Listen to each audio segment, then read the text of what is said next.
আমার নির্বাচনী এলাকা ঢাকা 15 মিরপুর কাপড়। আমি যখন মাঝে মাঝে সেখানে ক্যাম্পেইনে যেতাম তখন স্বাভাবিকভাবে ছোট বাচ্চারা দৌড়াইয়া আসতাম, জোড়াইয়া ধরে পেছাইয়া ধরে, কেউ আমার গলায় ঝুলে যায়, কেউ পিঠে ঝুলে যায়। আমার ভীষণ ভালো লাগে এই দৃশ্যটা। শেষ পর্যন্ত সবাই মিলে আমার দাদু খেতাব দিয়া দিচ্ছে।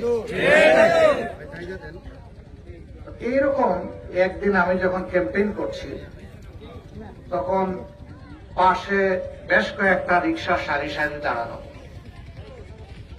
কারোর সাথে হাত মিলাচ্ছি, সালাম দিচ্ছি। হঠাৎ করে এই লোকটা রিক্সা থেকে নেমে আমার বুকের ভিতরে ঝুঁকে গেলেন। আমিও তাকে অনেকক্ষণ জোড়ায় ধরে রেখে দিলাম। তারপরে কপালে চুমু দিয়ে বললাম যে আপনি যান। হঠাৎ করে আমি শুনলাম যে তিনি বাড়িতে এসেছিলেন ওই সময় নির্বাচনী ক্যাম্পেইনে অংশগ্রহণ করতে। নিজের হাতে ব্যানারটা উনি লাগাইছে, ওই যে দেখা যাচ্ছে। এর মাঝে আল্লাহ তাআলা তাকে নিয়ে গেছেন হার্টের স্ট্রোক করে। 5 মাস আগে আমারও বাইপাস সার্জারি হয়েছে। আমি একটা বক্তব্য রাখতে গিয়ে সরোয়ার্দী উদ্যানে হঠাৎ করে আমি জ্ঞান হারিয়ে পড়ে গেছিলাম। দ্বিতীয়বার উঠলাম, আবার পড়ে গেলাম। তৃতীয়বার বসেই অল্প 7 মিনিট কথা বলার আল্লাহ আমাকে সুযোগ দিয়েছে।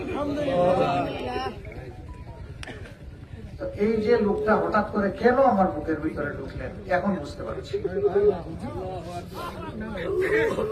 আমি 2 শ্রেণীর মানুষের সাথে মিশে দারুণ আনন্দ পাই। একটা হচ্ছে ছোট বাচ্চারা, এরা মাসুম, এরা বেগুনাহ। এরা কাছে আসলে মনে হয় কিছু ফেরেশতার সাথে আমি আছি।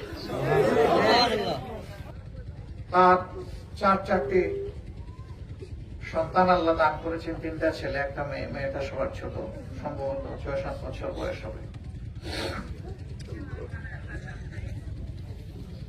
তিনি এতদিন এই পরিবারের অভিভাবক ছিলেন।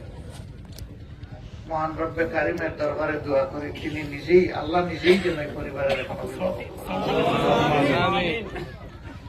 আর আমি, তার পরিবার আমাকে কৃতজ্ঞ করেছেন। তাদের সাথে আমি 2টা কথা বলার সুযোগ পেয়েছি।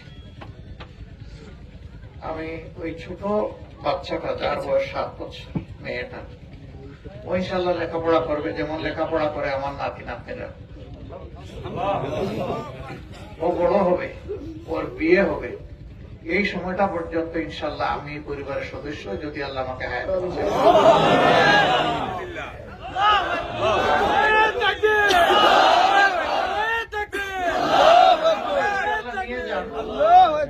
আমাকে যদি আল্লাহ নিয়ে যান তাইলে আমার জায়গায় যিনি এই দায়িত্ব পালন করবেন তখন তিনি হবেন এই পরিবারের সদস্য।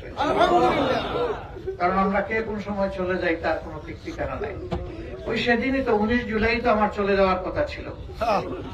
এইরকম বহু মানুষ বক্তৃতা দিতে দিতে পড়ে যায়, চলে যায়। এরপরে গোসল দিয়ে সাদা পোশাক পরে দেওয়া হয়, আর এরপরে বলা হয় বিসমিল্লাহি আলা মিল্লাতি রাসূল। আমার জন্য দোয়া করবেন, যে প্রত্যাশা এই পরিবারের ব্যাপারে রাখলাম আল্লাহ যেন এটা পূরণ করার তৌফিক আমাকে দান করেন। এখানে আসলে আমাকে আর মেহমান বলবেন না, যেহেতু আমি পরিবারের সদস্য হওয়ার সুযোগ পেয়েছি। আমি আপনাদের মতোই এক গ্রামবাসী। আমি কোনো বড় লোকের ঘরে জন্ম নেইনি। আমার আল্লাহর মেহেরবানি আমি এক কৃষকের সন্তান। সুতরাং সাধারণ মানুষকে আমি অন্তরে শ্রদ্ধার সাথে ধারণ করি।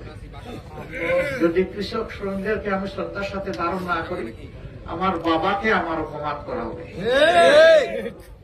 যেহেতু আমার বাবাকে আমি সম্মান করি, কাজেই আপামো এই মানুষ, সাধারণ, অতি সাধারণ মানুষ, তাদেরকে সম্মান করা আমার ইমানের অংশ, আমার নৈতিক দায়িত্ব। আল্লাহ যেন এই অনুভূতিটা আমার যতদিন হায়াতে জিন্দেগিতে রাখবেন, আমার মধ্যে যেন আল্লাহ রাখেন। আল্লাহ তাআলা এলাকার বাসীর প্রতি রহম করুন, শান্তির ফয়সালা নাযিল করুন।